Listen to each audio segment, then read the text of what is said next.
The urine is the most powerful, the most energetic substance that you can ever consume.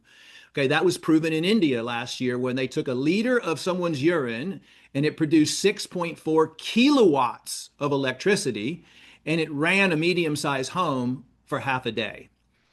That's how a lot of in the ancient days they would use the urine for power. That's a whole nother subject that we can get into one of these days with the Tartarian and age and all the Atlantean age and stuff like that, and how all of that has been forbidden. When the controllers came into the societies, in other words, the elites, right?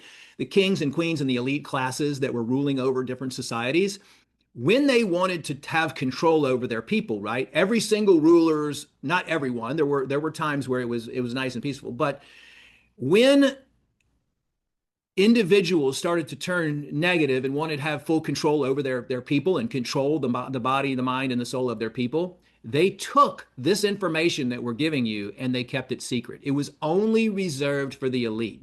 The sacred lovemaking, the sunning, all of the things that you could do that would extend your life, that would regenerate your body, that would melt away a tumor within 3 minutes. I've seen it done. You can pull up the video on YouTube.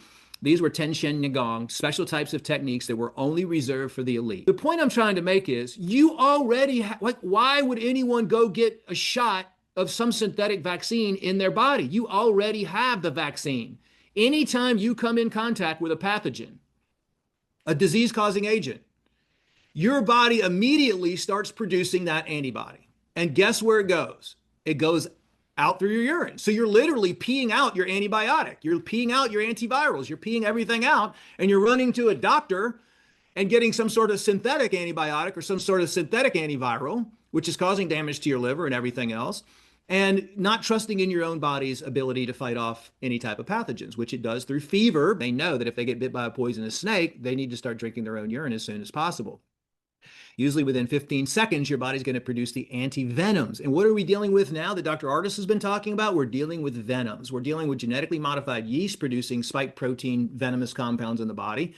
And, Ozempic is based on Gila monster venom. There's so many different products that are out there that are just based on venom. So what is the number one thing to neutralize venoms?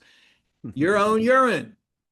And what else are we dealing with? We're dealing with people coming down with all these clotting issues, all these blood clotting issues. You will not have a stroke or any type of heart condition, heart attack that's caused by any type of blockages or clots if you're drinking your own urine every single day.